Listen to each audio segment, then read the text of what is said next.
Hello, everyone. A wonderful good morning or already lunchtime, depending on which end of Europe you're dialing in from now. Welcome to the final conference on the brokerage event of KET4CleanProduction. My name is Zakis, and I'll be your host for the next 2.5 hours. I just said final conference, but actually it's much more of a launch event because the KET4CleanProduction platform in the last 4 years has grown, it has matured, and it has outgrown its original EU funding, I would say. So it is ready to stand on its own legs now and keep connecting SMEs and key enabling technology centers all over Europe. So just before we go ahead, let's just remember why it all started 4 years ago. Europe really needs to come together and jointly work on keeping its manufacturing sector innovative and, most importantly, globally competitive. So I guess that is the common goal that brings us all together. Some of you might have actually been part of the ecosystem in the past 4 years and already participated in the whole networking and working together. Some of you might represent organizations or institutes and centers that are eager to join in the coming months or years. So for all of you, today is the opportunity to learn more about KET4CP, what it has achieved in the past 4 years, actually, and most importantly in the recent months, and where it's going to, what are the plans going ahead, and most importantly, of course, to network today already to discuss some of the most interesting topics that are happening at the moment, and yes, just most importantly, to get connected. And therefore, this day is basically structured in 3 elements. We now have the launch event for the next 2.5 hours, where you get a deep insight really into the platform. We'll get a presentation on how it exactly works, what are the plans going ahead, and we'll see 3 exciting case studies from the recent months, and you'll actually be able to really have an interactive discussion with the people presenting their research and their innovations. Apart from that, we have 2 more elements starting after lunchtime. On the one hand, we have ongoing from 12:30 onwards until the afternoon, the virtual matchmaking platform or matchmaking session. So that really gives you the opportunity to connect with everybody that's here on the platform and to look specifically for the kind of partners that you need to do the next steps. And then apart from that, we also have 2 interactive workshops. One starting at 1:30 CET on a digital production on demand, and one starting 2:30 CET on industrial biotechnology.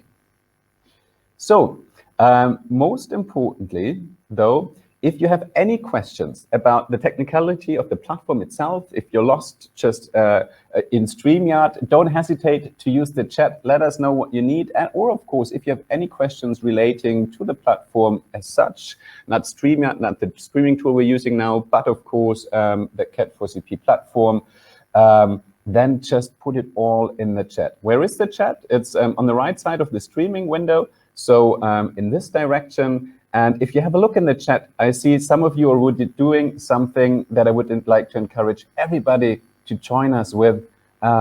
Please use the chat to check in, ask your questions, and let's kick it off by just using the chat. Send a hello, let us know where you're dialing in from, what organization you're representing, and most importantly, what topic you're interested in. I just did it already, and if you can see my good morning message, that is the chat I'm referring to.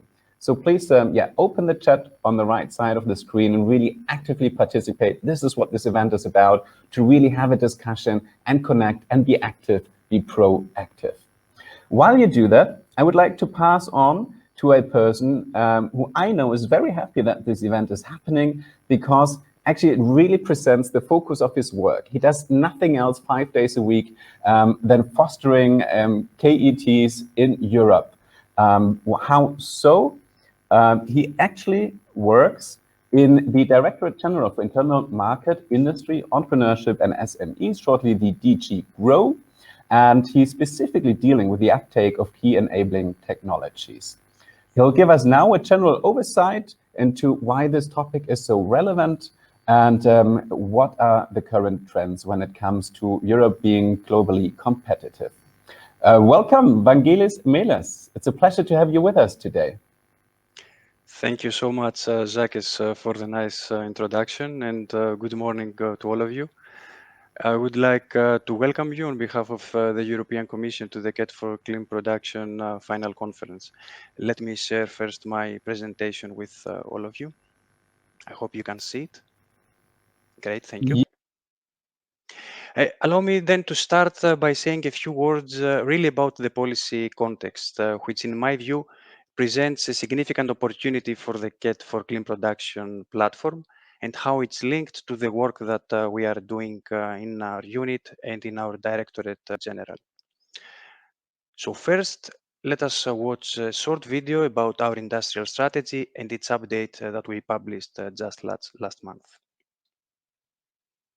1 year ago, the Commission adopted a new industrial strategy with one main objective: enable EU industry to lead the twin green and digital transitions and become even more competitive globally. Much has changed since March 2020, but our ambitions have not. The transformation to a more sustainable, digital, resilient and competitive economy has only increased. We want our startups, SMEs, larger companies to not only keep pace with that change, but also drive it. Our single market is our greatest asset for Europe's recovery. Today, we take actions to make our single market better equipped for crises. Map out strategic dependencies and possible measures to enhance Europe's ability to preserve our interests while remaining fully engaged globally. Increase collaboration across industries and support the business case for the twin green and digital transitions.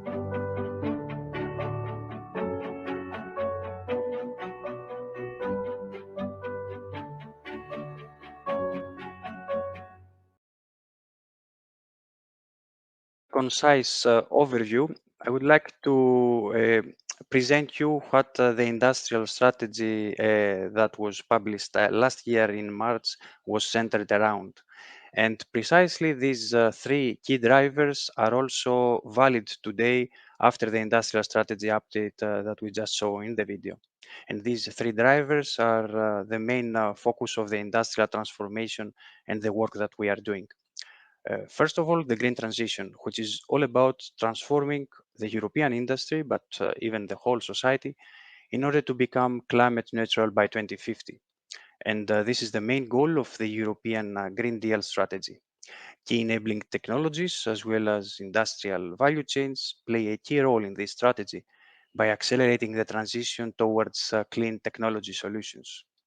Second, the digital transition, where digital as well as key enabling technologies, I would say, enable the industry to become more competitive, more innovative, and to reach out to completely new markets. And third, global competitiveness, as Zach has even put it in his introduction. We need to ensure that our companies face fair competition when competing globally with other companies. The EU needs to set the right conditions for our entrepreneurs to innovate and scale up their production, leveraging the size and the level of integration of the EU single market, which is our greatest asset.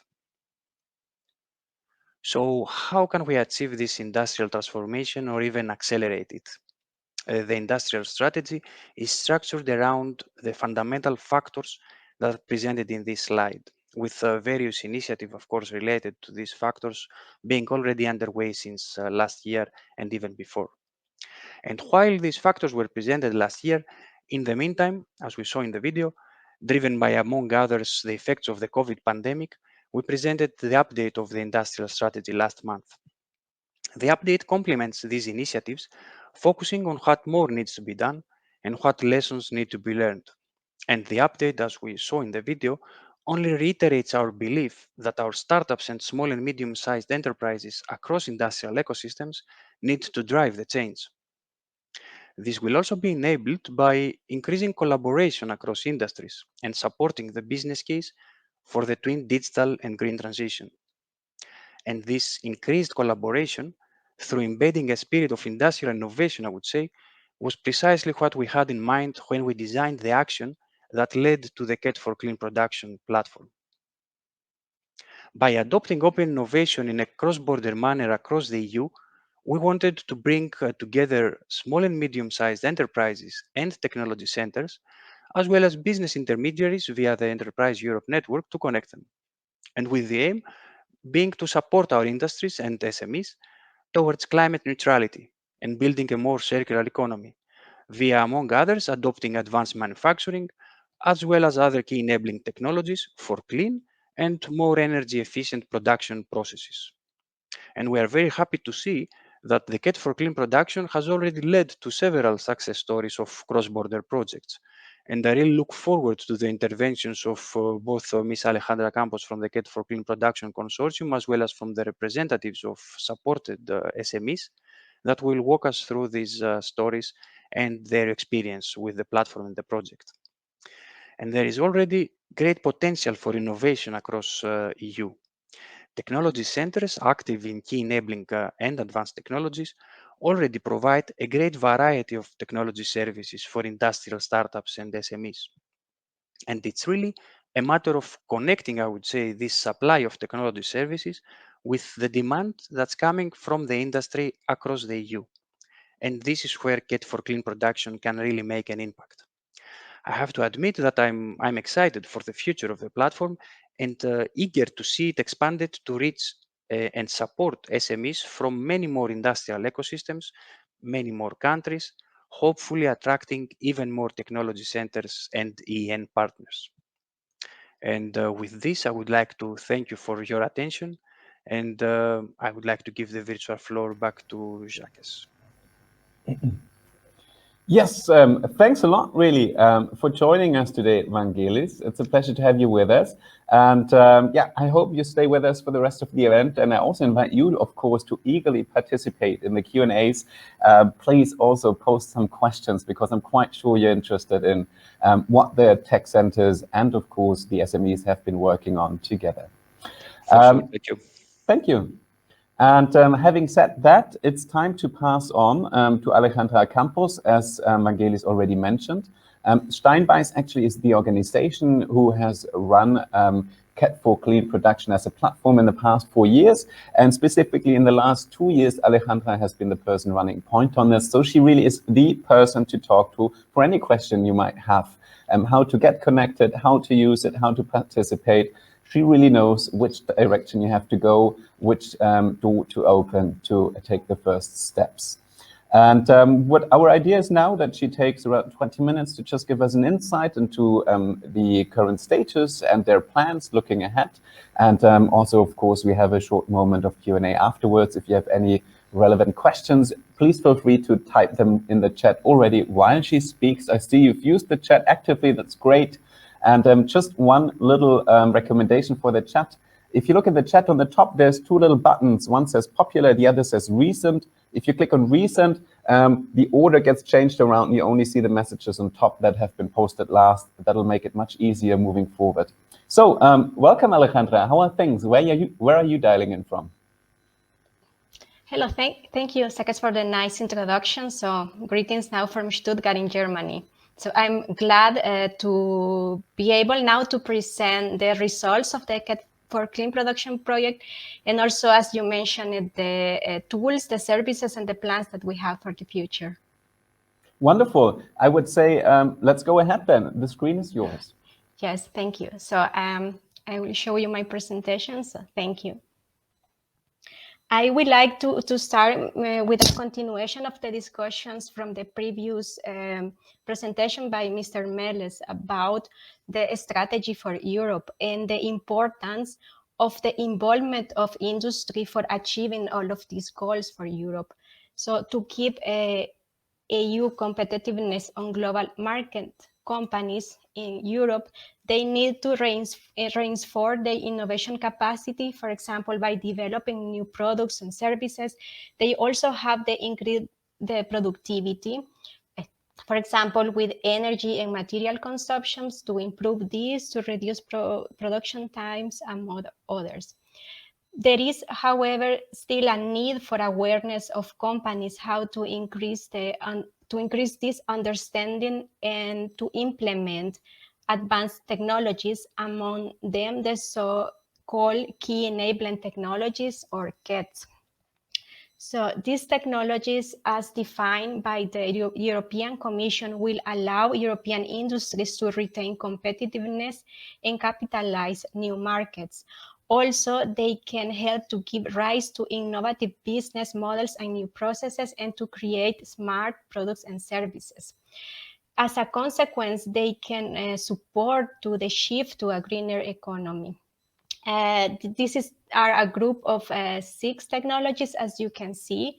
They are nanotechnology, industrial biotechnology, photonics, advanced materials, advanced manufacturing, and nano and microelectronics. So ideally, in Europe, the companies should work together and collaborate with the KET technology centers in Europe to create, as mentioned, innovative products and services, and as a consequence, increase the competitiveness in Europe. However, there are still some challenges and barriers that has to be overcome. For companies, for example, there is a lacking of knowledge of the potential and benefits that they can have if they apply these technologies. And also there is still a fear or insecurity about making investment in these technologies because they cannot understand them or they cannot test them fully. And also, in some regions of Europe, there is still a lack of access for technology infrastructures. Regarding the technology centers, in the same way, there are some high disparities of the services across Europe, with some regions being more developed than others.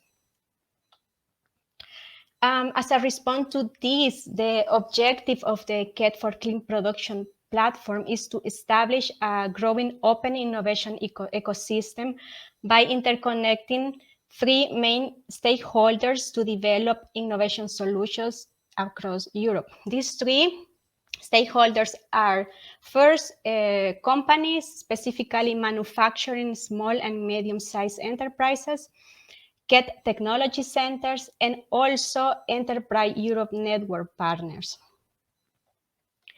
Among the activities that so we have carried out in the platform are first to inform about the opportunities for transnational collaboration for SMEs with service providers of KETs or key enabling technologies across Europe. We also offers the companies a platform where they can submit the request and help them to find the technology center that can match the needs. Yes, I mentioned it. So we have a matching tool that link manufacturing companies with key enabling technology experts. And we also implemented a funding scheme that award SMEs across Europe with 50,000 euros to kickstart their collaboration with international KETTCs, and in this way, to test how this collaboration can work among countries. Let me now explain a little bit more in detail how the platform works. So let's say there is a company A that need a technological solution or services. For example, they have determined that they can improve a specific process, let's say, to reduce the consumption of raw material, and they can reduce waste and emissions. They need, however, the support of the technology centers to do this. They look in the region, but unfortunately, there is no technology service provider available there.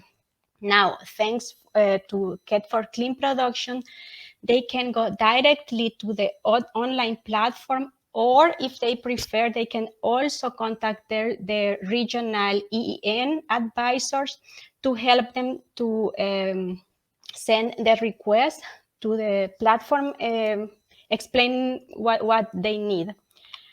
So this request is directed to the network and is received by all the members, and there is an evaluation process by the so-called KET facilitator. So this is a representative of each of the members, and they can discuss and they can see which technology center has the possibility to provide a solution. It can be one or several of them.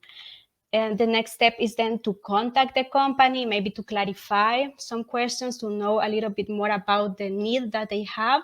And the technology centers can then send an offer to the company, which can select among all of the offers that they receive and accept. And in this way, they can start the collaboration.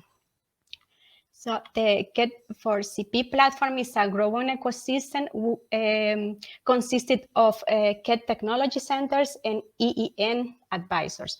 So we start with 20 partners. We were the original project partners. It has grown to about 50 partners from 25 European countries. Okay, now I want to continue to show you the services that the platform has developed and has to offer for companies. We have defined until now 4 different services. The first one is technology access, support, and consultancy for companies. This one I will talk in more detail later. We also offer commissioning a technology report. For example, a company that needs more information about a particular technology or an application. Study tours or visit to high-tech facilities with guided experts. And finally, facility access if you're looking for trial and demonstration facilities, for example. So regarding the first services, the technology access and support by technology centers, we implemented, as mentioned before, micro grant scheme to support companies with the goal of have cross-border cooperation to solve clean production challenges. So it consisted of one manufacturer, European SME, working with 2 KET technology centers. We have a total during the project of 8 open calls from July 2018 to June 2020. And 40 projects were financed with this. The duration of each microgrant project was about 6 months, and the financial support 50,000 euros for each.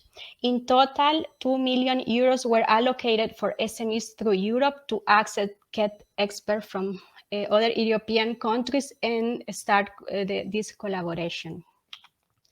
So in a nutshell, the results of these microgram schemes were we received in total 152 technology requests from companies from 28 countries.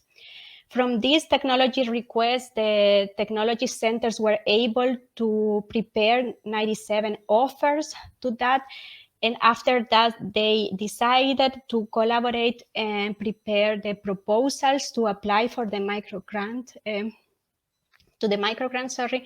and 40 projects were funded at the end. You can find the information about the projects that have finalized as success stories in our website. I won't go here in detail because afterwards you will hear from 3 companies that have the opportunity to participate in these projects. This was regarding the services for companies, but the other important stakeholder, as mentioned before, are the EEN advisors. And I also want to show you which are the services or the advantages for EEN advisors. First is an easy matchmaking for partnerships. So the platform can support you to achieve your goals like partnership agreements or trainings, and also bring your SME clients, so innovation partners all over Europe. And you have the possibility to use the platform to inform about the need and offers of your clients, for example, as a service request. The second service is accessing to technical expertise. So you will be connected with KET-TC experts all over Europe that you can connect with your SME clients. And also you have access to a sector-specific knowledge regarding these technologies.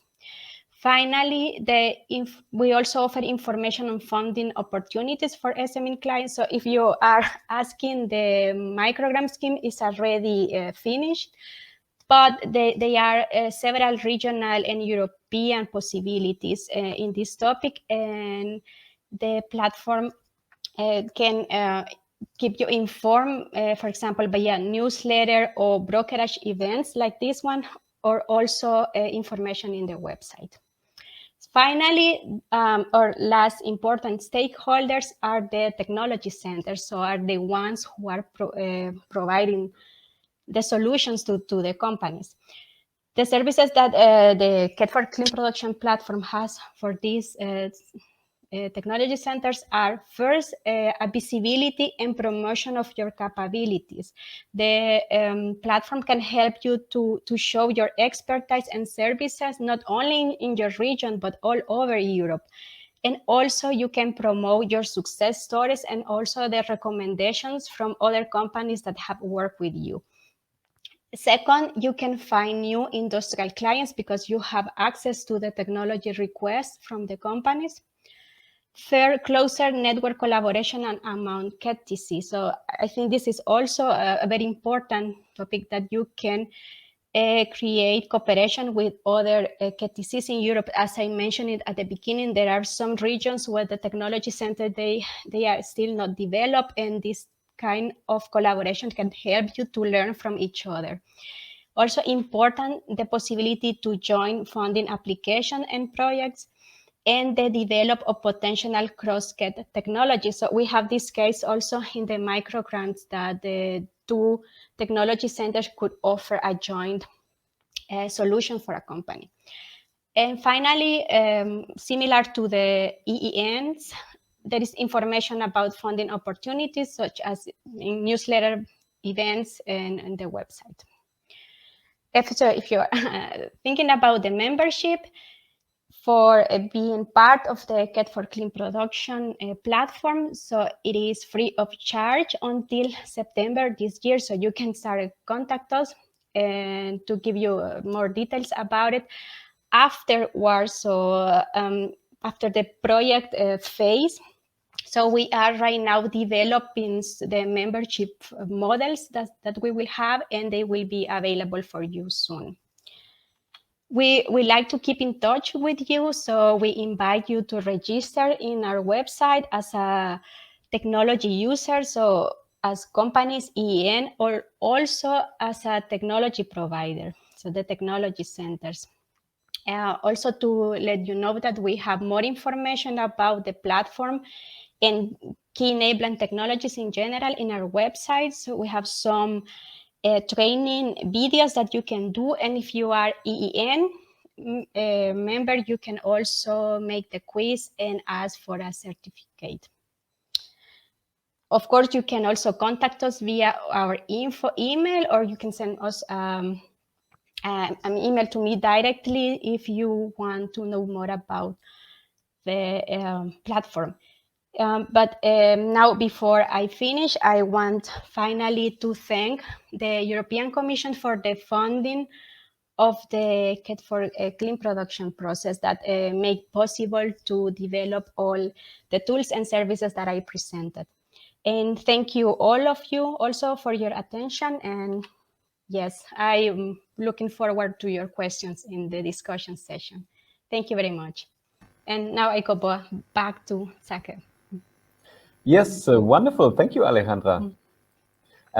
Actually, we're really good in time. We're well ahead of our original schedule. So if it's fine with you, I really would use this moment for a couple of questions and invite everybody who's in the chat, please ask the questions you have. Use this as an opportunity to ask the most basic, simple questions, or even sophisticated questions.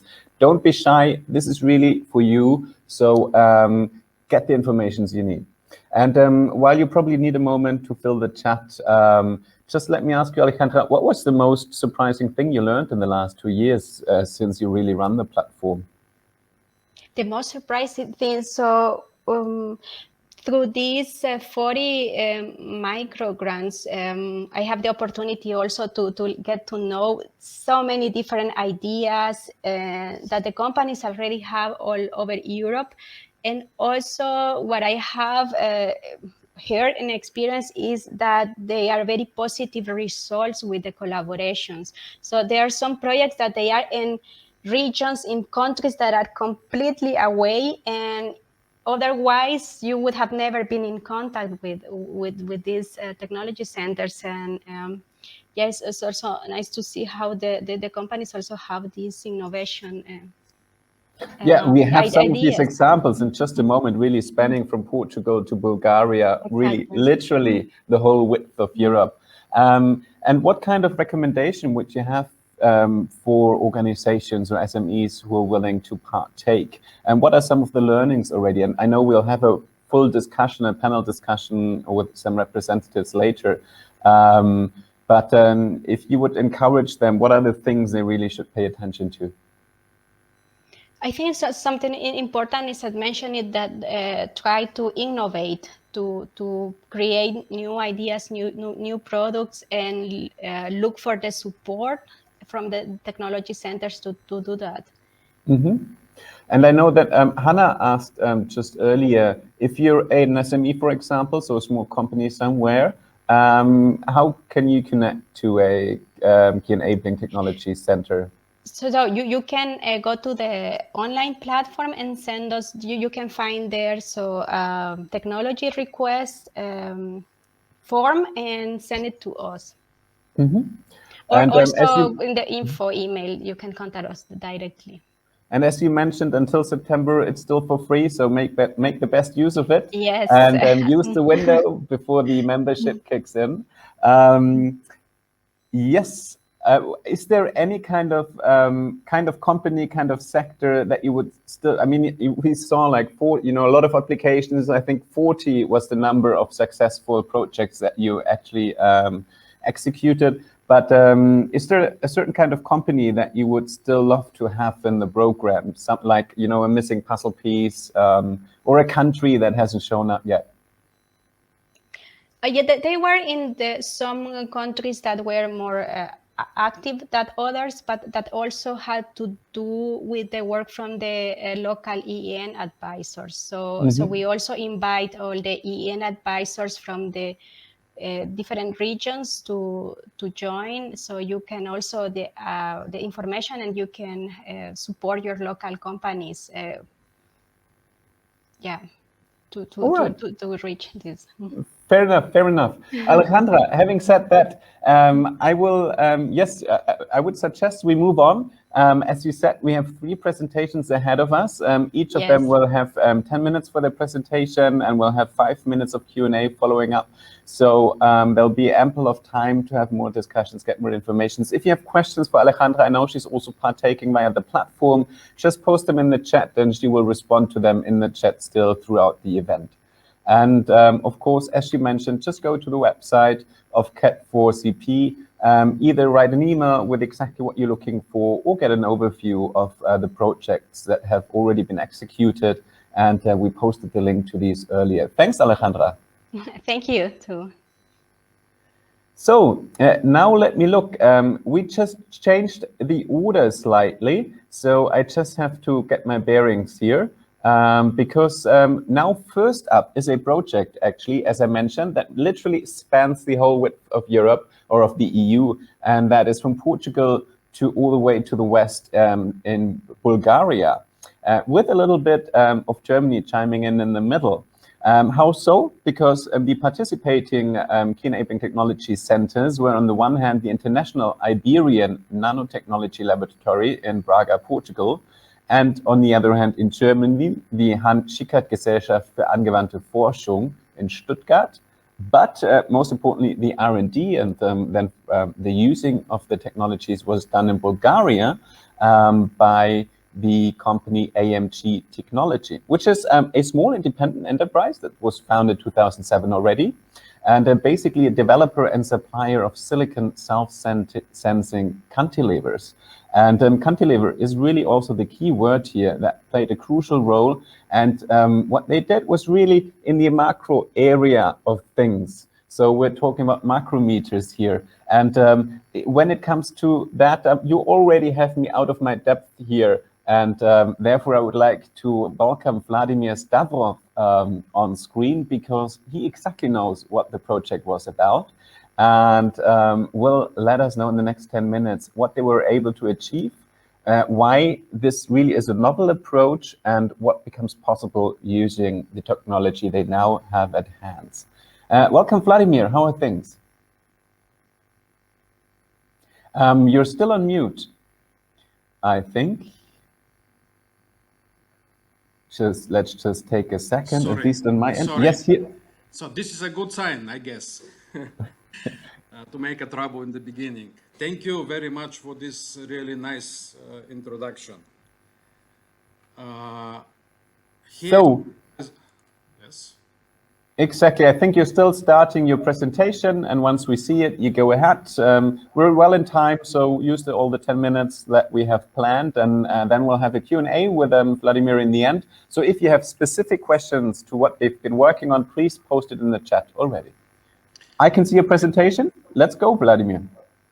Thank you very much. My name is Vladimir Stavrov. I would present to your attention our project called Functionalized Micro-Cantilever Sensors for Air Quality Monitoring. The outline of the presentation is shown on the screen, but I will skip it to keep your valuable time for more valuable details. AMG Technology is a private Bulgarian SME in research and development of microelectromechanical systems, and some of our devices have demonstrated beyond state-of-the-art performance in the past and allow for creation of novel measuring systems and methods. What is specific in our business model? All devices have been developed as prototypes. Technology push instead of market pull was the driving force beyond our research and development works. In general, we have three group of products which are shown in the lower part of the slide. First, in the right are displacement sensors, in the center are atomic force microscopy cantilevers, and the leftmost are tipless cantilevers, which will be highlighted. This type of devices will be highlighted a bit in my presentation next. So, it is well known that self-sensing cantilevers are excellent signal mixers. They respond to multiple stimuli simultaneously of the environment.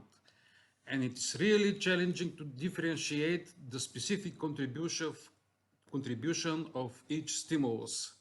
That's why in the past, until now, self-sensing cantilevers were not preferred option for air quality monitoring. From other point of view, to have a system for air quality monitoring, you must measure simultaneously multiple physical parameters and chemical composition, preferably at the same point in a small volume.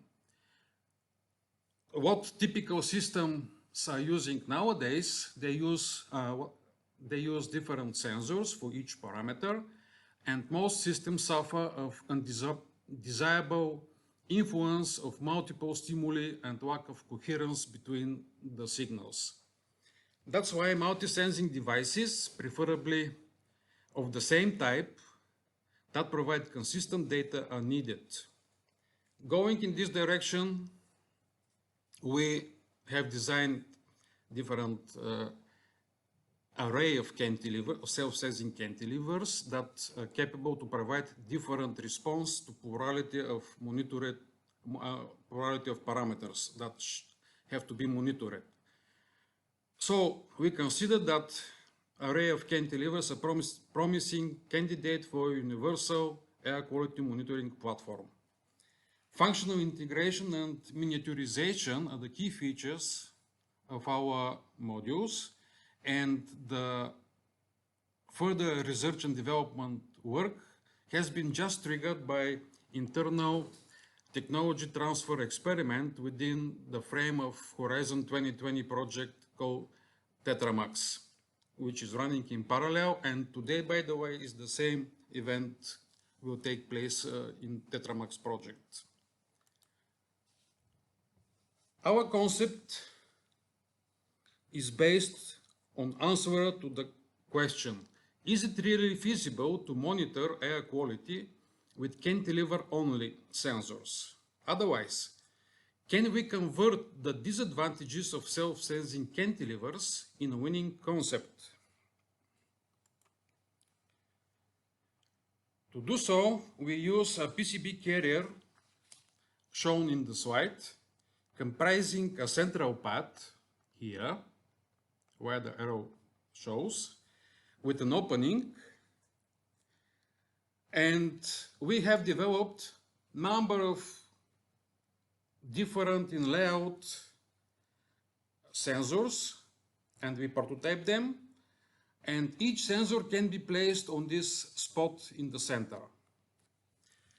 Then, according to the application, multiple carriers, PCB carriers, can be assembled in a stack using spacers, which are shown in this graph schematically, and optionally input and output nozzles. As a result, we have a stack with a small cavity inside, and the cavity has a volume of several cubic millimeters, where all individual cantilevers are exposed and exposed to the inner light that should be measured and monitored. Regarding our micro grant project, actually it has two equal legs, two equal pillars in the beginning. As I said, our participation to TetraMax project is the first pillar, but the second was definitely the promotional activities of national coordinator of project KET4CleanProduction in Bulgaria. As a result, we applied for funding, and we met our distinguished partners from ANL from Portugal and Hans Schickert from Germany. So we provided all needed samples, prototypes, and partners' expertise was fused together to empower the novel air quality monitoring technology. Regarding cooperation with the technology centers, both centers did a reallocation of their internal resources and modification of the existing facilities. Specifically, Hans Schickert for characterization of micro devices and INL for functionalization of rather unconventional devices what we provided them. Despite the tight frame, all committed activities were completed on time.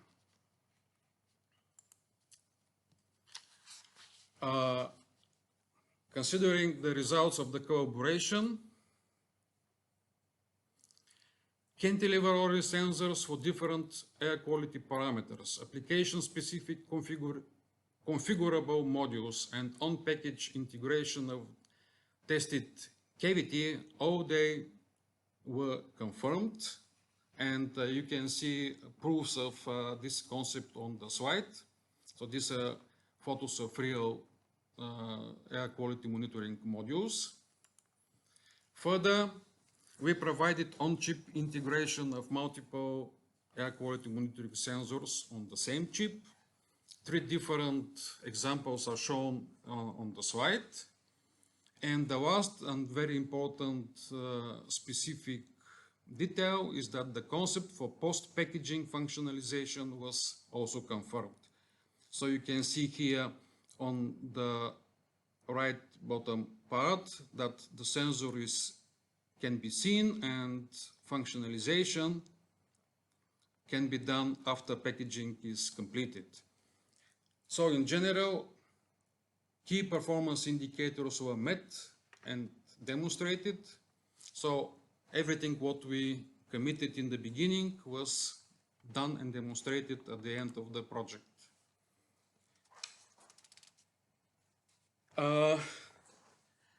Everything was fine, and our microgrant project ended at the very beginning of year 2020, and then pandemic COVID-19 hit.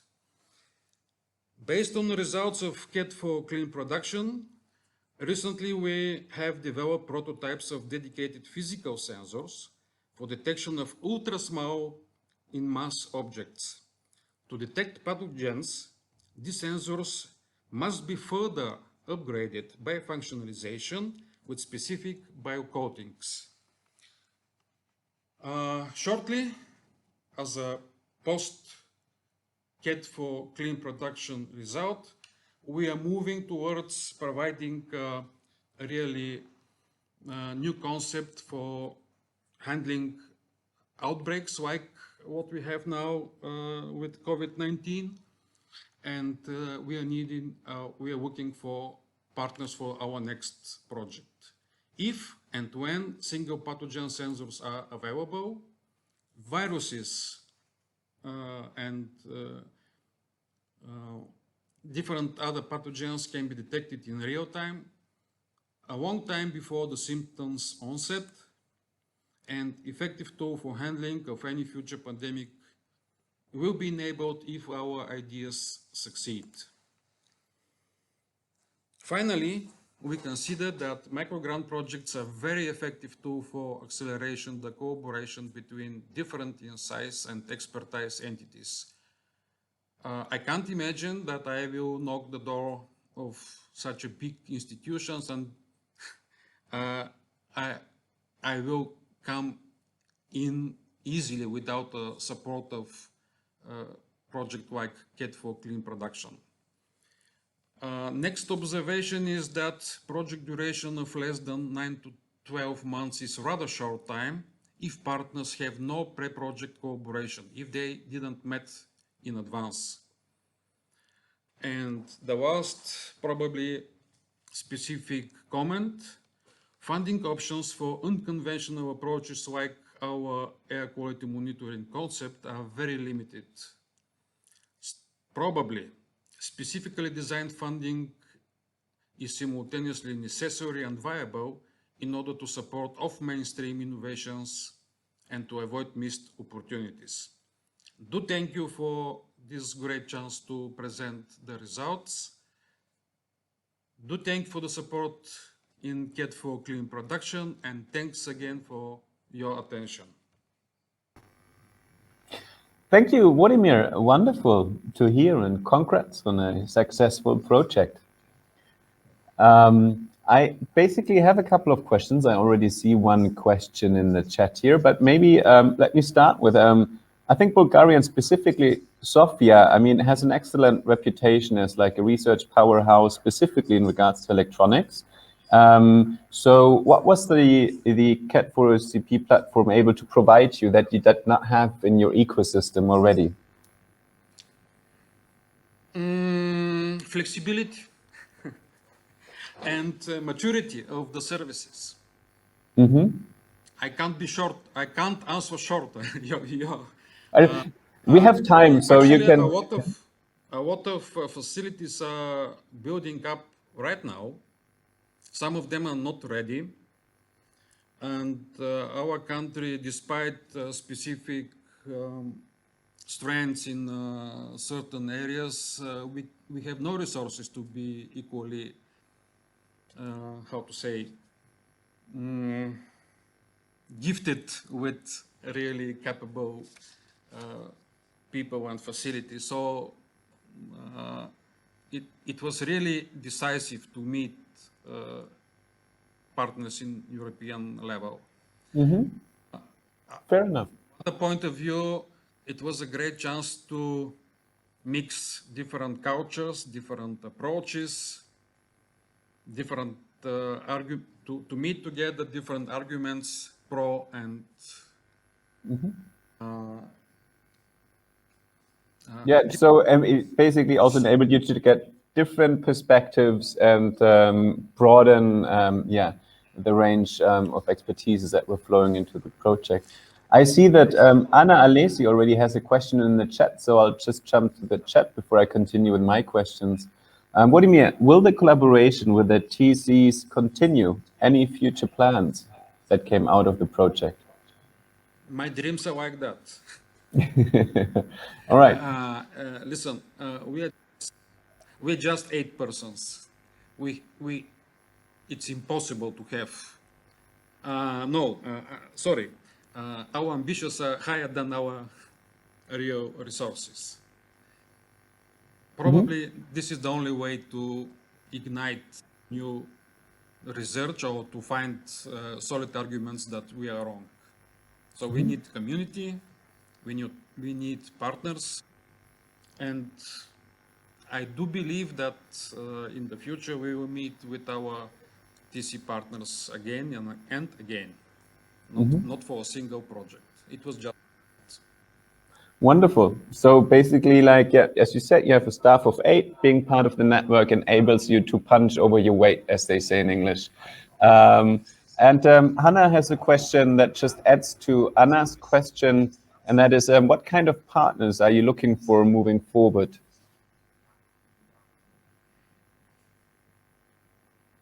Sorry? What kind of partners are you looking for the future? So we have different devices which are applicable in very different domains. What is specific in our case, we need an intermediate partner which will connect our developments and with the end users. So we're not an end user, and we need intermediate. We need very wide. So in order to roll it out profile. and really create a business case, you need the middleman.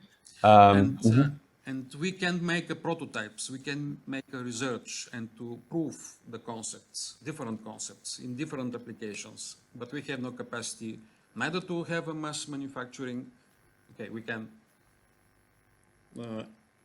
approach the edges of the applications, but mass manufacturing is not our. So what you need is a production partner or somebody who's happy to implement your technology into their systems. Hans Schickert is probably one of the best I can imagine partners in this industrialization of the project of the products what we have developed already, and INL are one of the best partners in functionalization for specifically the sensors for detection of viruses. So similar partners, assault. Right. Needed. And maybe just a question to close with, like, how did the matchmaking work? And you also said the time was quite short. So how did the whole getting to know your partners process work remotely? Was that the tricky bit?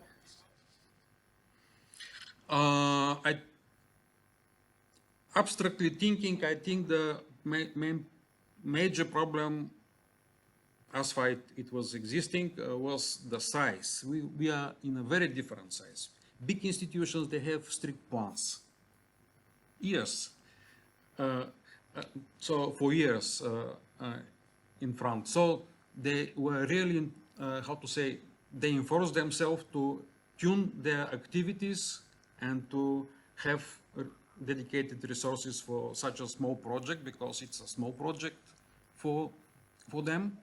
But due to the really very good initial personal relationship, or probably because of the other reasons, they did what they needed to. They did their best to fit our requests and perform the job. Oh, wonderful.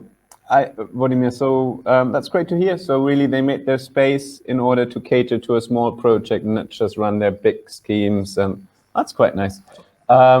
This is just the beginning, I guess. Hopefully so. And basically, we will have you back in our panel discussion after the next 2 presentations to talk generally more about your general experience of being part of KET4CP. and hopefully also about the plans for the future. So thanks so far, Vladimir. I'm looking forward to see you in around about half an hour again. And now we'll move on. Yes, it was my pleasure too. And we will move on to the next project. So our next project takes us from Bulgaria, Germany, and Portugal to Slovenia and Germany.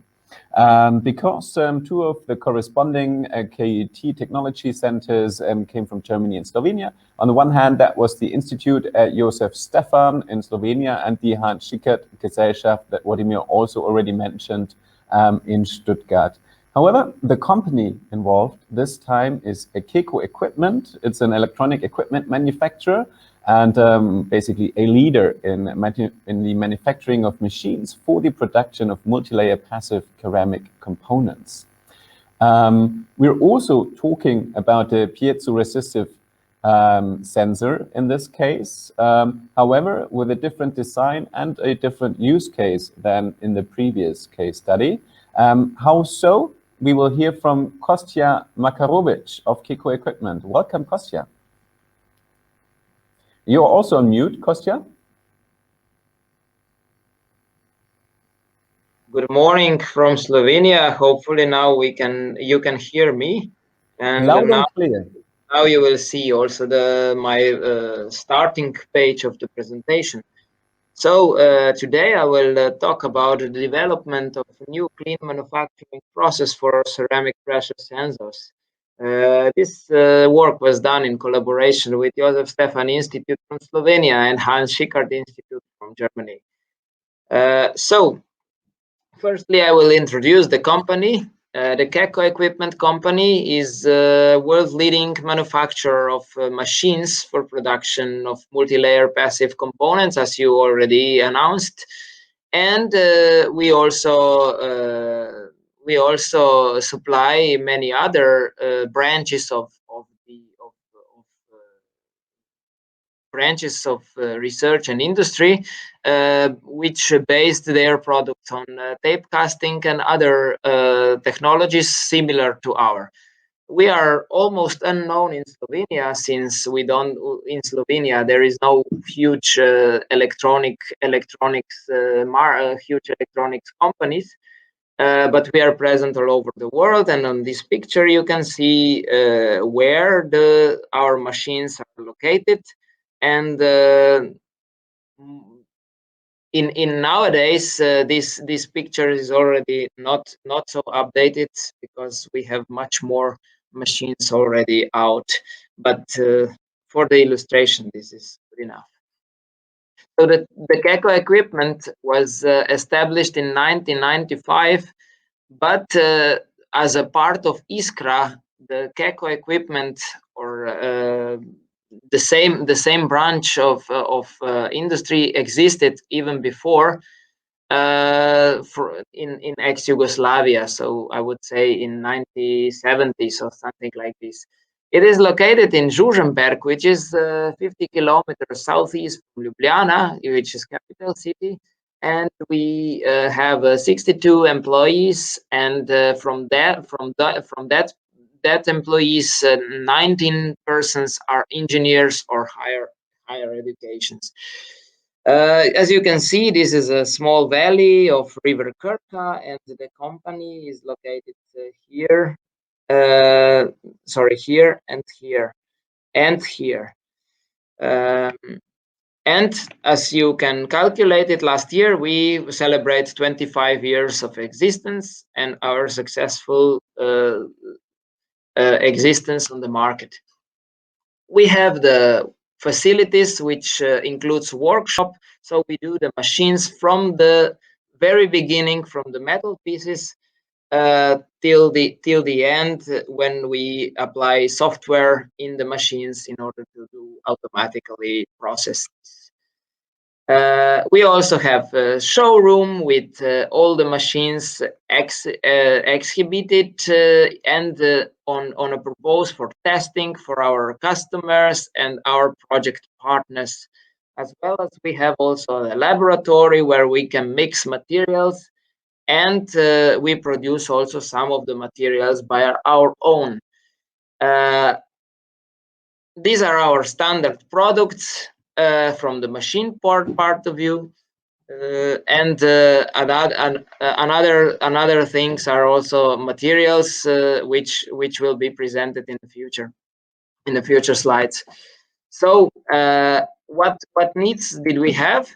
We have materials, we have available machines in our showroom, we have a collaboration with the institute, and together we have a good idea, and therefore we apply for KET4CP to connect with additional partner in order to make something new. And so how our micro grant project and how the collaboration with DCs were. So we write together in collaboration with all participants effortlessly, no problem. All the partners did their job as described in the proposal, and of course, unfortunately, we couldn't meet in person with all the partners, but anyway, we still could do a very good job and have a successful collaboration. The results of collaboration can be summarized in few next slides. So the convention technology for the production of ceramic pressure sensors started with raw materials. Usually this is a ceramic powder. Then you cast in a mold the shape like this, and then you have to fire this shape at 1600 degrees C. After that, you have to apply all the electronic components on it and refire this up to 3 times in order to get the final product with all the electronic components and sensor components on it. This means a huge amount of time, and due to high temperature of firing, also quite a huge demand of energy and also time, of course. On the other hand, we have a material which is called LTCC, so low temperature co-fired ceramics, which is a composite material, still ceramic, so a composite of glass and ceramics, which sinters at so getting harder at 850 degrees C. And what is also the benefit of this material is that metallization and other components like this piezoresistive element marked as black in the picture are compatible for single firing. So we can collect everything together and put in the furnace only once. So we start again with the raw materials, then we do drying and casting. We produce the material like paper-like material in sheets, and then we collate, press, print, and cut into a single piece, and then fire everything together, and we obtain the pressure sensor, which looks like this on the picture on the right below. So the next few results, we produce the clamping for the sensor for high temperatures, because of course at temperatures above 200 degrees C, it's very difficult to find a solder to connect the sensor with the wiring, as well as wires were some kind of problem, because also at higher temperature the possible oxidation of the wire, and therefore the change of resistivity may occur.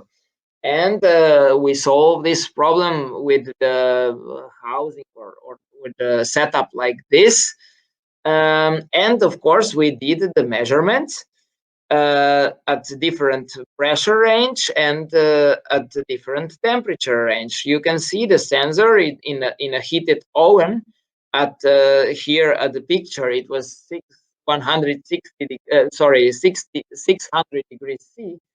However, in this case, the sensor will not be repeatably used. But up to the temperature of 400 degrees C, the sensor can be repeatedly heated up and down, and the linearity of sensor still remains the same. Of course, we try also to submerge this sensor into the liquid nitrogen into minus 196 degrees C, and as we see, the linearity of the sensor is not preserved. We still don't know why, but we presume that this sensor will be easily usable from the at the lower temperature range, but with the different calibration of this sensor. So, and our final thoughts and conclusions on this is that the KET project was very nice, since for the company this doesn't mean that we need an entirely new people to hire to deal with the bureaucracy for the project. I was successfully did it by myself without any other than scientific education. The calls are very productivity driven, and we have KET have very good support. Of course, the project could be longer, and we could do even more breakthrough in this field, and open the new opportunities on the market for the machines, for the materials, and for the cleaner production. Thank you very much, and I am ready for the questions. Well, thank you, Kostya, for this short and concise presentation, and of course, congrats. So if I understood you correctly, you really overshot the goal you originally set. So the sensor you now have at hand is certainly much more capable than what you originally planned, right? Yes. To what extent, and what kind of possibilities does this open, or use cases that were not in your sights before? Yeah, there are many advantages of this. First of all, the sensors for such applications are really rare. This is one of the really issue, and so we, with this development and this success, we enter in completely new field of sensors for the rush environments. Of course, since they are from ceramics, they are also very chemical resistant. So with this case, we enter into the fields of high demanding industry of this. So this is one point, and the second point, the development, the production of these sensors with such method, it will be much faster, with much bigger production rate, and of course, because of the lower production of lower consumption of the energy and time, they should be much cheaper than the existent pressure sensors. Mm-hmm. And I can really imagine that this opens also the opportunity for our machines to be integrated in such projects where the production of such sensors can be realized. Mm-hmm. I see a question actually in the chat, Kostya, from Karl-Peter Fritz. He says, thanks for the nice presentation. What was your feeling, Kostya, about the pan-European partnership in this project? Sorry, what you mean with this?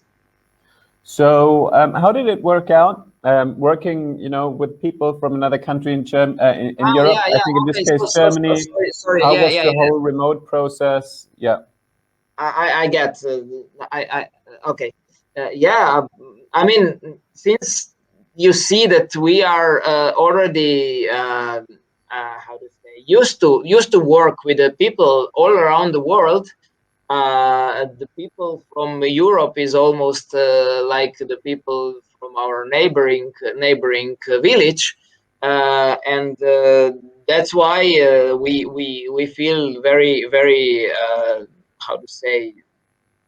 It was no problem to collaborate with the other European countries, and we feel as a home in Europe. So no problem. I think if I read on also in the project description on the KET4C platform, I read that one of the big contributors to it being so successful was that there was quite a significant level of trust between the organizations and you.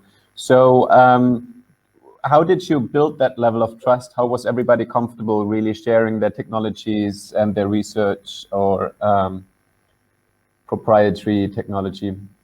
Well, I would think we were and we are very productivity driven, so we didn't bother too much on the bureaucracy behind that and so on. Of course, we preserve the proprietary information and all this, but since we all wanted to the goal, then it was easy. Mm-hmm. All right, Kostya. So if I look at it, I think there's no more questions. So maybe as a closing question, what's the next step for you now coming out of this? Well, there is with this success, it's not finished, of course. There are many things more which can be investigated and also try.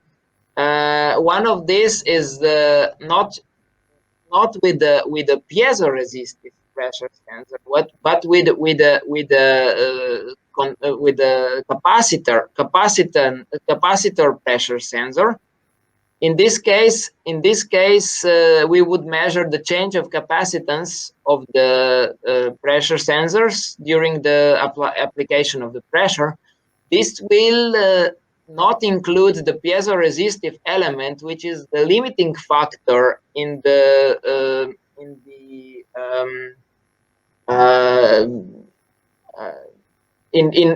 temperature resistance of such sensor. Therefore, maybe this is a next opportunity for us to go even to the higher temperature to reach, let's say, the limit of the ceramics of this LTCC ceramic, which should be around 800 degrees C. So, with this kind of product, we would push our progress even further. For example. Wonderful. So yes, all thumbs pressed for the next step. I think earlier mentioned it's reusable at 400 degrees. It's usable one time at 600 degrees, and now you're aiming for the 800 degrees. Yes, yes. Hopefully, yes. So, Kostya, I'm looking forward also to have you back for our panel discussion in round about 15 to 20 minutes. To talk a little bit more about your experience. But now it's time to go to the next project. Thank you. Thank you. Thank you. So we were talking about sensors of various kinds now for more than half an hour already. So it's time to change the sector, and we're really going to a completely different sector now, the fashion sector. If you're not exactly from fashion, it's probably a little known fact that fashion actually has a huge impact on climate change. We do not have the exact research behind it, but some people estimate it to be the second biggest polluting industry in the world, which is quite something. And of course, and that includes everything. That includes the sourcing of the raw materials, shipping all across the continent in various stages of the production line, and then of course the finished product as well is shipped around. There's a whole lot of water usage involved. So it really needs to be overwhelmed if we look, of course, at the huge challenge we all face globally, climate change. And working at the forefront is actually NEFA, a Dutch-based company. And they want to introduce a completely novel approach into creating materials, base materials for textiles. They want to use mushrooms, if I use the very plain word. And how that works, we will now hear from founder Aniela Heuting, who you can already see here. Welcome, Aniela. Hi, it's nice to be here. Thank you. Yes, it's a pleasure to have you with us. And Aniela was working closely with the two KET technology centers, and one was the Biobase Europe pilot plant in Kent in Belgium, and the other one was RISE in Norrköping in Sweden. And what exactly she's been working on and what stage it is at, we will hear now from her personally. The screen is yours, Aniela. Oh, thank you for that.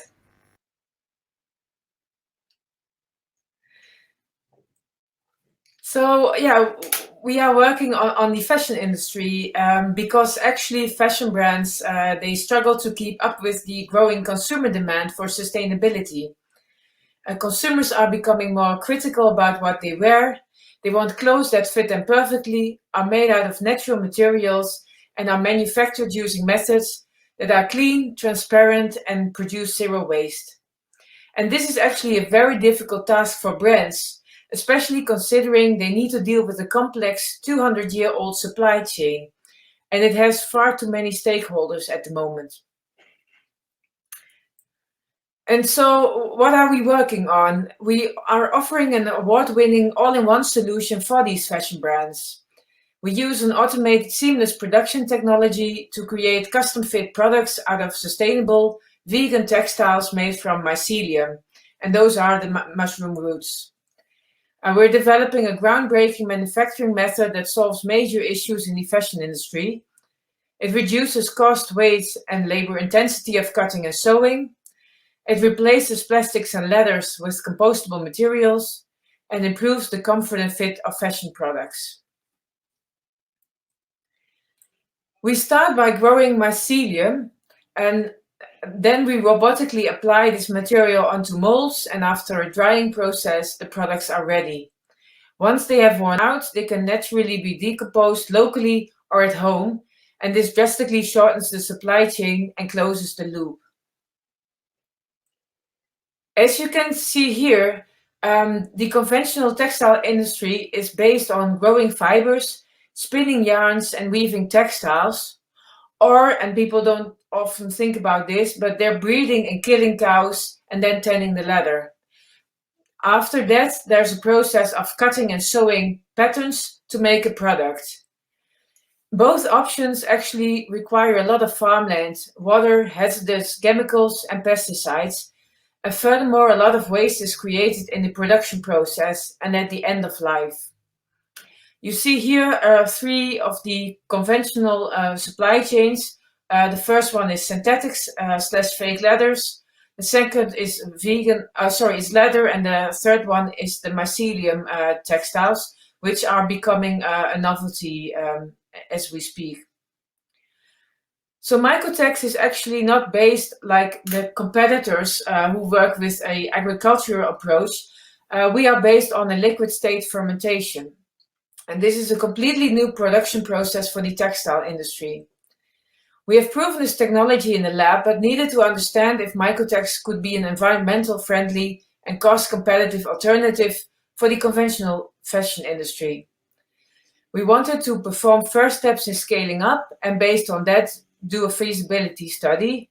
And we were looking for a suitable pilot plant, and that's how we met the bio-based European pilot plant at the AFIP fair, I think already 2 years ago. So we explained our needs to them, and also actually the lack of funding due to our early stage. And thanks to them, we got into contact with the KET4CleanProduction grant. The collaboration with both technology centers proven to be necessary and very fruitful. So thanks to the platform, we were able to get in touch with RISE, who were able to do the feasibility study for us based on the first scale-up steps we did on the pilot plant. The specialized knowledge and guidance, they were of extremely help in validating the process during the first scale-up steps, as we previously worked only on lab scale.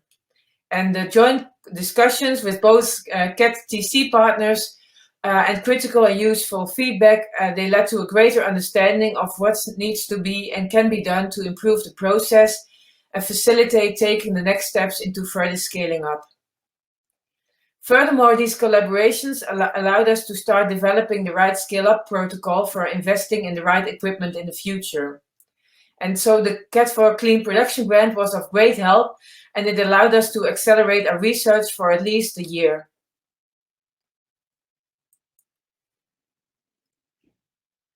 So the KET4CleanProduction project provided us with scientific evidence that we are on the right track in confirming our vision of a disruptive supply chain for the textile industry. And it allowed us actually to go from TRL 4 to 5, and we're now heading towards 6. Furthermore, it helped gather the necessary data to approach investors for the next scale-up steps. And we have the first investors already showing commitment. So that's a huge achievement for us. The scale-up of raw biomass to a 150-liter bioreactor has proven successful, and samples and prototypes developed from this raw biomass showed that the quality has not been compromised. The feasibility study based on these data shows tremendous potential as well. When fully scaled up, Mycotex could reach up half of the price of bovine leather, and in the long term, we could actually reach prices under plastic. So that's incredible achievement, particularly compared to all the other vegan leathers or plastic replacements out there. And furthermore, scaling up can lead to a reduction of 75% in terms of energy use. The results show a reduction of waste and resources like water and the elimination of hazardous chemicals, pesticides, and farmland. And altogether, this means that fungal biomass from liquid fermentation is actually a suitable, affordable, and environmentally friendly material for the textile industry. So this grant was extreme importance for us. For a young SME like ours, with still some relevant technology steps to take, it is extremely difficult to get the right amount of funding needed to take those steps. And this grant was easy to apply for and had just a short time between application and granting, which allowed us to apply for something that was really needed right now. For us also, it had the right amount of funding, allowing us to take some important steps in the right direction. The results that we managed to get prove that we can proceed with our developments. And based on these first scale-up steps, we are now working on improvements in the lab before continuing further scale-up. Also, the fact that we can become cost-effective is of great value. So these results are very important and help us in conversations with brands and potential investors. And once we have secured enough further funding, we hope to continue our collaboration with the pilot plant. So this is in very short what we did with this project.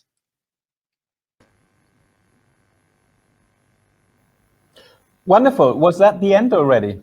Yes. Perfect. Okay. Thank you, Aniela. A super exciting project. I already see reactions in the chat. Well, first of all, congrats. That sounds like it really took you a step closer to the goal. Yes. Yes. And we are also happy because, with these results, we could actually also convince investors to start looking at our projects in this early stage. The fashion industry for investors is a very new industry, but we have set goals for 2030 or some companies even 2025 to be able to offer sustainable materials and also more sustainable supply chains. If we want to reach those goals, we need to take action right now. And so this grant was really helping us already to do the first steps, and that will then has already allowed us to get first investors on board. So it's of extreme importance for us. Mm-hmm. I would have a couple of questions apart from the funding, and just really practically and out of pure curiosity. When you look at these bags, you see these round patches. Is that also how the final version is going to be? Is that because it's like the research stage and you just use like a Petri dish to produce your current materials? Yes, so this is the how we actually started. And in 2018, we won the Global Change Award, and that allowed us to set up our own lab. And in that lab, we could work more on the improvement of the material. And actually, at this point, at the same day, at 10 o'clock, we have launched a 3D rendering of how the material is looking. So yeah, I could not put it in the presentation yet because of boundaries from the H&M Foundation, but they managed to develop something with Macavision, who is a rendering company who made also now Game of Thrones. And so they made a rendering of what our material and how products with our material actually will look. So yeah, I urge you all to follow us on social media and see on the website and LinkedIn what these results are. Unfortunately, I was not able to put it in the presentation yet because of yeah. Actually, that's a good point, because Tanya was asking in the chat how to follow you. So I would need to look not for Anefa, but for Mycotex, and Mycotex on LinkedIn, and what are the other channels? Yes, mycotex.nl. That's LinkedIn, and do you also have Twitter, Insta, or what are the other preferred channels? Well, we think that Insta is the nicest one, but of course Facebook and Twitter are also there. All right, perfect. If you want, you can also drop your hashtag in the chat, and we'll copy paste them into the public chat. Well, having said that, oh yeah, there was another good question by Anna Alessi, who's asking whether you have any, and if you need to take a sip of water, please do. What do you do with any byproducts from the fermentation? Any ideas for adding value to those wasters?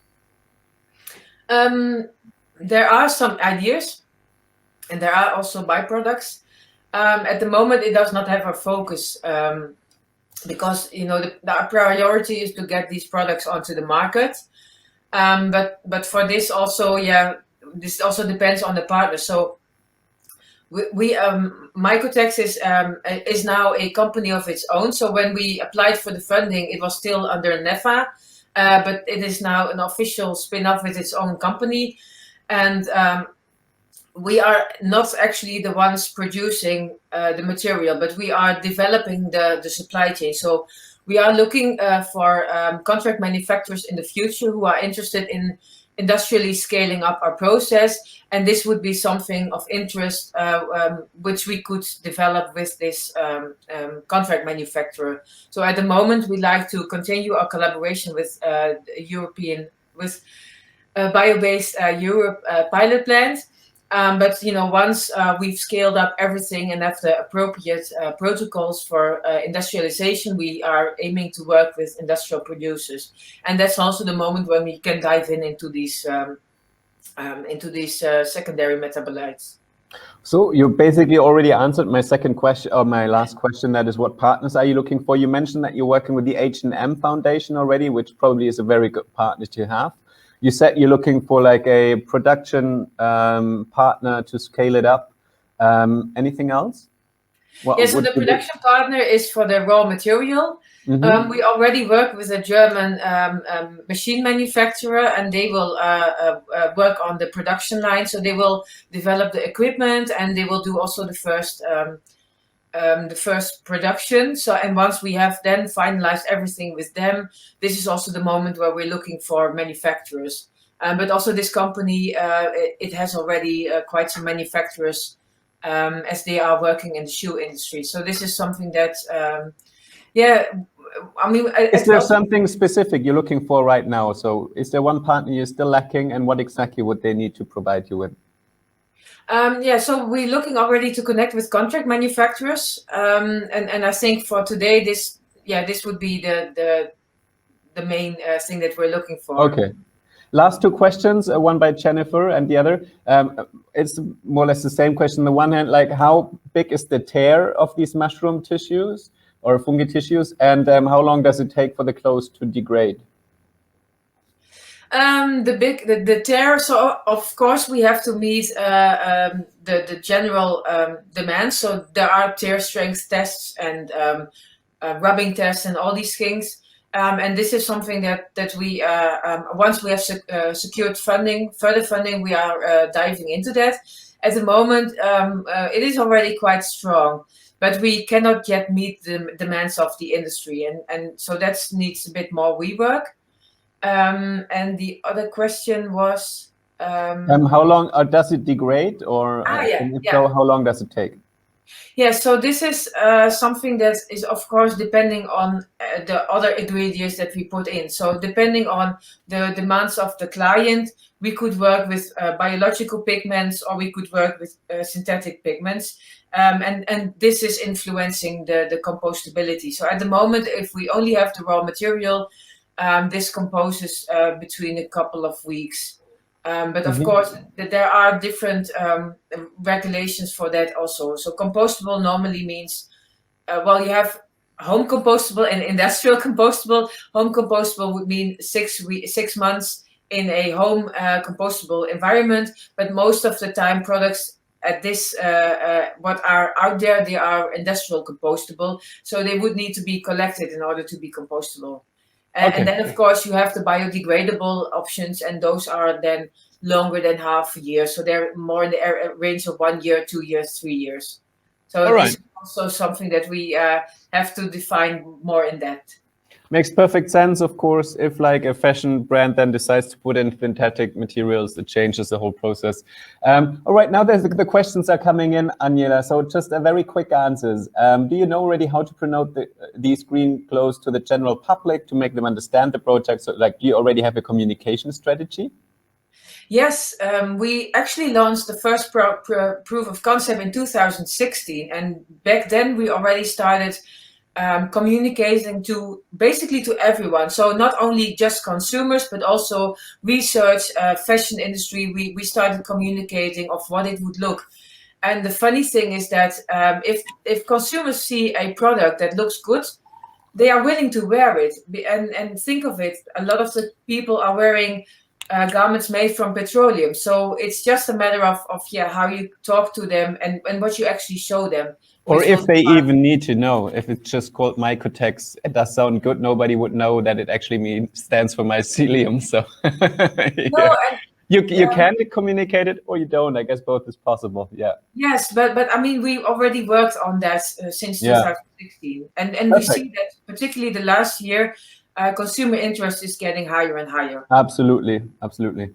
Are you looking for producers of bio-based dyes? Anna Alesi asked this. Just very quick question, and then maybe you can connect later on. Yes, we are always looking. We have some which we want to test, but it's also a matter of finding the best one. So, yeah, if you have options, just get in touch with me. Wonderful. So that was Anna Alesi. Maybe we can put you into contact later on with a platform. Thank you, Aniela. You can stay on screen because now we actually are entering the panel discussion. I would like to ask Volodymyr and Kostya and Alejandra back on screen. And here you are. Just all say a quick hi so we know you're not muted. Hi. Hello again. Wonderful. Great to have you back on screen. And by the way, Aniela, Anna says that she will reach out to you and contact you. So that's already the first match we made for the day. Wonderful. Yes, we now want to take round about 20 minutes just to discuss the project on a more general and meta level. We've heard a lot about the detail now about the individual projects. It was quite interesting to see the whole range, really from sensors all the way to fungus-based materials. So I think what was quite impressive is that it all helped you to really get a decisive step ahead with the research you were already doing, or to do research that otherwise you would not be able to do. So how important do you think really is this type of funding for Europe? And also to make Europe more innovative, what would you say? And we just do this potluck style or popcorn style. So just jump in with your answer right ahead. Let me pass to Kostya. No. Girls have and women have the right to be first. Yes. Aniela, how important is this type of funding? Do you have a wealth of funding that you can tap into anyway because fashion is in high demand and sustainable fashion is in high demand? Or is it really like on this very research level how critical is it to have these schemes? Well, in fashion, there's not a lot of investment going on, and this is something that has to change. So normally, as a fashion brand, you buy the material and the company does all the development. So in this area, there's not really some funding going on. What I think is extremely important of these specific type of fundings is that they are, they're not complicated to fill in. If we talk about the other, we have EIC accelerators and all these kind of big programs. But I think that the good part of these smaller type of projects is that they are more approachable for companies like us. We don't have to have the best skills in writing applications, and also they're very short term. So I think that you can with an easy application. Of course, it has to be a good project. But it's quite easy to get access to this funding and to get results. That's something that, if I may jump in there, Kostya also stressed that it was really unbureaucratic. Yes. Yes. Mm-hmm.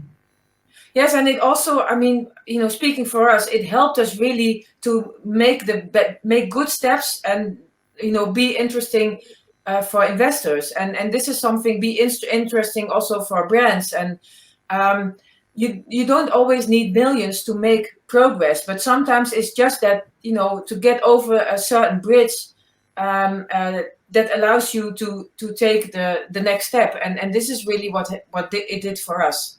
So it really helped you just to get that initial little boost, so then more powerful investors are really interested, and can you supply with a larger amount of money than for the whole scaling up.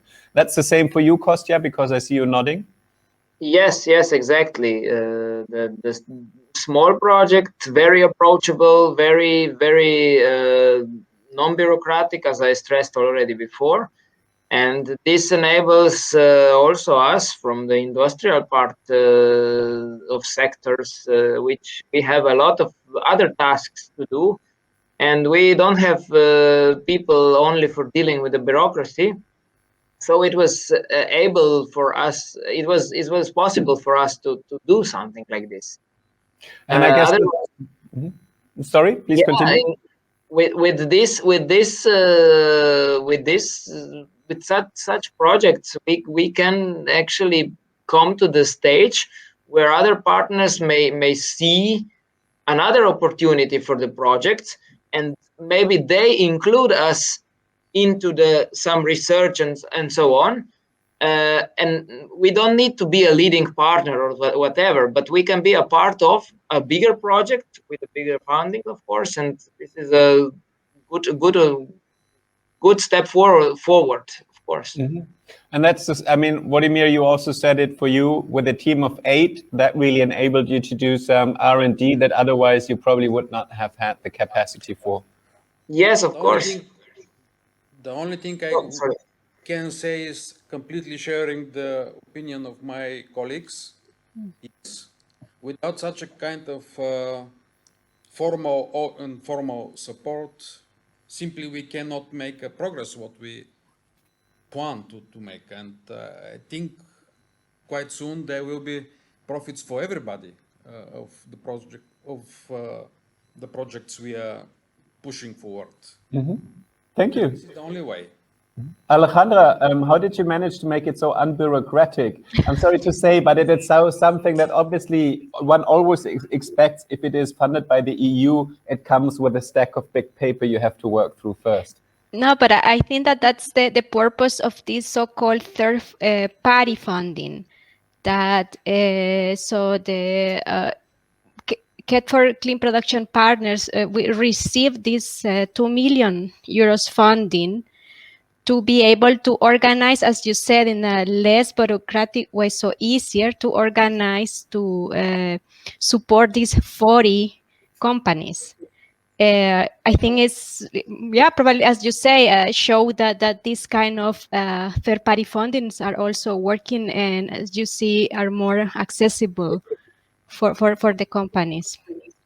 I know that Kostya said earlier that for him, like, you know, working together remotely with people all over Europe was not an issue at all because they're already active internationally. But I think, Wladimir, you said that the time was really short to get to know your project partners. So Wladimir, you would disagree with that a little bit, or how was really the remote working together in such a short time with partners you did not know before? For us, it was unusual and situation, but be advised it was not the present situation in the second half of 2019. So it was not, the pandemic did not happen, but so looking from today perspective, it was a very good training or school or university even for each of us to upgrade our capacity to work remotely, communicate. That's interesting. So it was. I trust too much to my personal capacity to convince my face-to-face conversations, my partners or my audience. So this is something else, and new skills. Nice. So that's interesting. So it happened before COVID. So you were actually perfectly prepared for the crisis afterwards. And that's quite interesting what you said, Wladimir, that, yeah, you're so used to talking to people personally and charm them in the room, and to convey that across the street, a camera is obviously something completely different. How was your experience, Aniela? What kind of learnings did you have out of the project that you would, maybe something where you're like, okay, this we really should do different next time? Ooh. Or Wladimir, if you have something, please continue. You jump in first. No, sorry, I just forgot to unmute my microphone. No, thank you. Sorry. I don't know if I would change anything. I mean, working remote for us was not an issue. The only thing was that we, of course, had to visit the pilot plant to understand, you know, the growing structure. So in times of COVID, yeah, we had to get a letter to enter Belgium. But yeah, I mean, one of the reasons that I also liked very much working with them is that we could actually drive, sit in the car and drive to that. And this is something that I thought was very easy, because then if something happens during the growing process, I can, get into the car and go there. And we didn't expect COVID to happen, but that strategy turned out to work even better because of COVID, because then I still was able to drive in my car and not have to take the plane and get all these things organized. So and maybe, Kostya, before I pass to you, so that is contrary to if you would have had a partner in Asia, for example. Obviously, Belgium is much closer than having to. That's what you mean, if you can get in a car, or? Yes, but it's. I mean, also we work with RISE, and we didn't go there, so that we did remote. It's also about what can you do remote and what not. And I think that what we will see afterwards is that, we now realize that a lot more can happen remotely than we actually thought. Yeah. But of course, some things always have to be in person, and it's always good to meet with a company in person. And I think, to balance that out, that will be the next challenge. But, with RISE, we worked together remotely, and I didn't have any problems with that.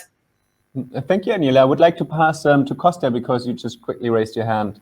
Yes, exactly. I would like to stress that, yes, of course, remotely meetings and collaboration is good, but only to some extent. I still prefer, especially in advanced stages and advanced problems, to meet with the people in their institution or in our institution, in order to have a better. You cannot show and you cannot touch through the webcam, and that's the biggest issue of that. And of course, you cannot see the happening behind the scene of some tricky question or whatever, it's much more easy to fake through the webcam.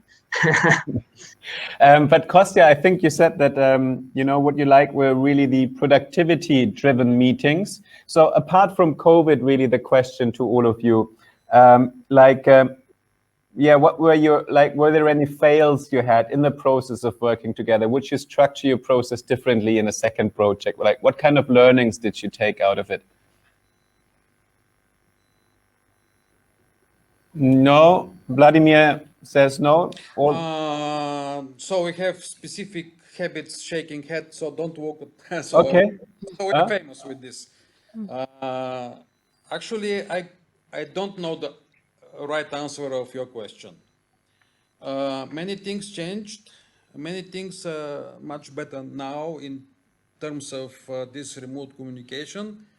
I'm absolutely agree with Kostya. I need to touch, and it will take much less time, actually, effectively, to clarify the misunderstandings, mismatches, and this and that. So I do prefer face-to-face communication, and Vladimir, for you, just quickly, what would have been the ideal timeline for you? For the project? Yeah.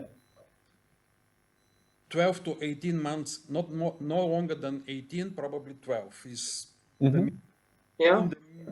Kostya agrees? Yes, this is quite reasonable, the time scale, yeah. But of course, this time range will also bring, of course, other disadvantages, maybe. Maybe less productivity-driven project, or maybe not, who knows? Alejandra, what is your experience there from other projects? Is that a feedback you get, or what was the experience with this time span? Yeah, actually, so the goal for these so-called microgrant projects is to support the initial collaboration. Of course, we know that in a company, you cannot expect that in 6 months you will solve it, but you can sort of be a step higher from that. And also important is like to motivate the company. So you were also experienced that working with technology centers work, and probably in the future, when it's in your possibilities, you can also continue with the collaboration with your in small projects with your own investment. I also wanted to ask if you also, for you, that's a possibility to see that I know that this works, so I will be able in future also to invest in this technological development.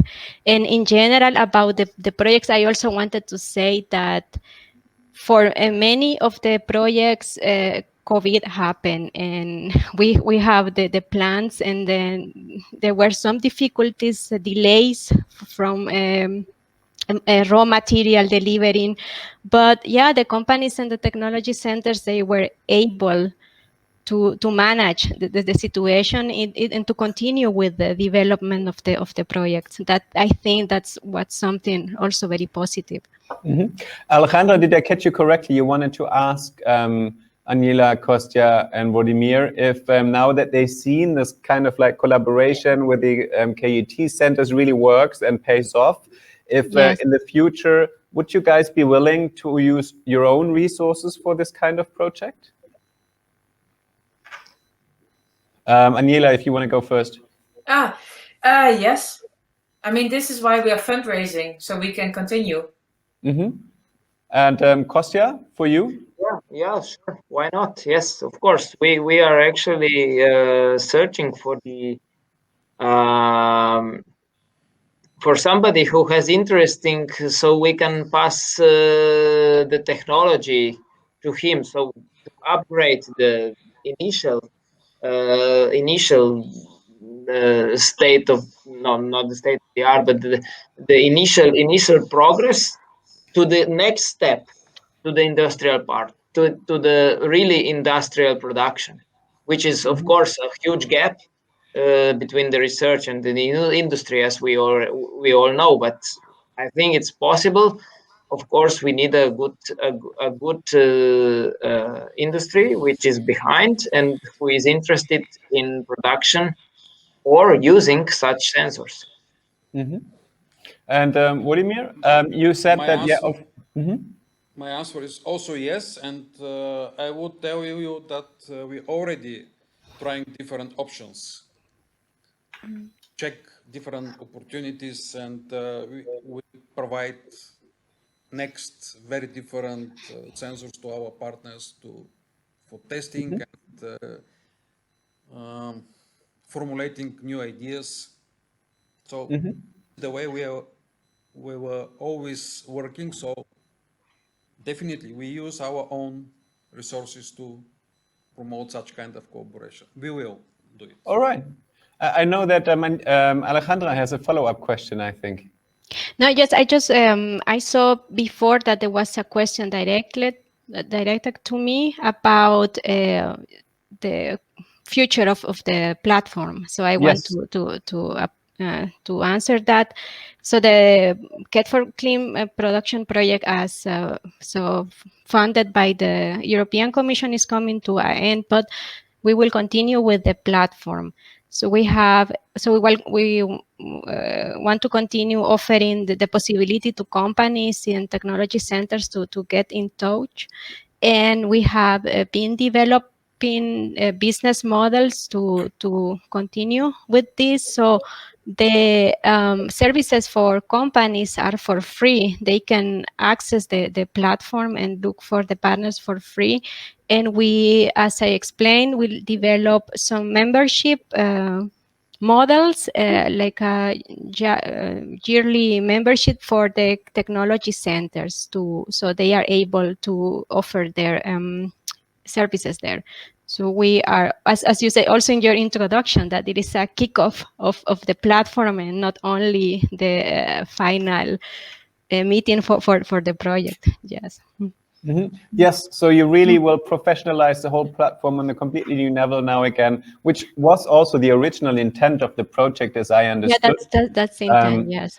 Yeah, to build this platform, and now it's fully functional, so companies can use it, more KET centers can join it and move forward. And as you said, soon you will also announce the exact kind of model, how it will work, but you're still in the process of figuring out the exact numbers, so to say. Yes.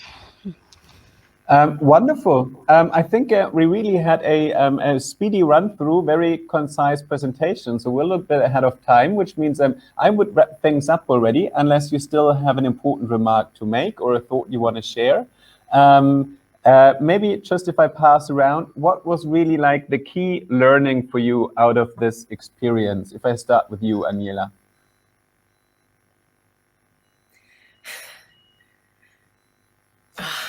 Key learning. We learned so many things, actually, that it's difficult to point one. All right. Yeah. Too many things to narrow down on one. Kostya?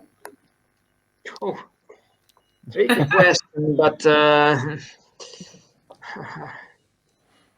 it's always difficult to point out one, actually. Yeah, but Vladimir, you had a warning already. You know the question is coming. The more challenging is the aim, the better the relationship with the partners. If we succeed, if we not fail. That is really a wonderful, almost a closing statement. Is like the more difficult the challenge, the closer you get to know each other. Alejandra. Yes, there is also a question about the involvement of the EN partners that are the other one of our key stakeholders. So yeah, there was also very important the involvement of the Enterprise Europe network, because they can also support regionally the companies. For example, if there are some companies that they need more support in the regional language, or they are more comfortable first contacting the EN partners and then together to contact the KET4CleanProduction. Mm-hmm. So these they were also key, the involvement of these support organizations. Did you make use of the EEN partners? Yes. Like the EN partners are also part as members from the platform. Wonderful. All right, and I think a lot of them are listening right now, and I think not only them, but everybody else is really eager to get started with the matchmaking. So I will end the panel here, and I will just quickly introduce you to how the platform will work. So before I do that, a big thanks to Aniela Kostya and Vladimir joining us today for taking your time and preparing your presentations. Congrats on these very interesting and successful projects, and I hope you will also still use the platform to make further connections. Thank you to the three of you. Thank you very much. Thank you very much. And maybe Alejandra, you can still stay on screen with me while I do the checkout, so you can correct me if I say something wrong about the B2 matchmaking platform. So the plan is now that after a short lunch break, we have 2 more workshops, one starting at 1:30 Central European time, a working session, really a full-on working session on the digital production on demand, how additive production processes and sensorization can improve your production. It's really going to be an interactive workshop with a lot of innovative methods. So you not only will sit in front of your screen, you will really participate. And then following that, at 2:30 Central European time, we have the industrial biotechnology session, focusing on the question like how can you go from lab to pilot to clean production. So quite close to what we heard from Aniela actually going through with her project. And you will also go on a tour to certain pilot plants all across Europe, talk to stakeholders, companies who work with the grant, and just really virtually visit pilot plants all across Europe. Most importantly, you can now use the platform to really look who's on there, specifically search for the people you want to connect with. You can schedule a meeting, and that meeting also allows you to use the platform to directly start a conference call, have one-on-one meetings with camera and sound, and work out your future cooperation. The platform will actually stay open, I think, until, let me check, the 25th of June. Was that correct? It will be still for 2 weeks. So if you cannot arrange your meetings today, you have the opportunity to check it later, use the platform and contact in the B2Match platform. Mm-hmm. So from today, use the day today to schedule your meetings. If they don't happen today, don't sweat it. You can still have a meeting on the platform in the next 14 days. And the whole video today will be uploaded to the YouTube channel of KET4CP. So you can also watch a session if you missed it earlier today. Well, thank you, Alejandra. It's been fun. Thank you also for the moderation. It was very nice. Fun. Yes, going through the call. I know the real work actually starts for you now. Apart from the matchmaking today, I think you have still to work out the exact model, and you will announce it. So what's the next touch point for us? So I will, invite the people that are interested, companies, ENs, technology centers to get in touch. And we will be glad to give you more information about the platform. And as I told you, so our aim is to continue providing this important service to companies and technology centers in Europe. And if you want to follow the progress on an everyday basis, follow on Twitter at KET4CP. That is probably your most up-to-date source of information for everything happening around the platform. Thank you, Alejandra. Looking forward to be matchmaking on the platform, and I'll write you on the platform for the next message, a question. Okay.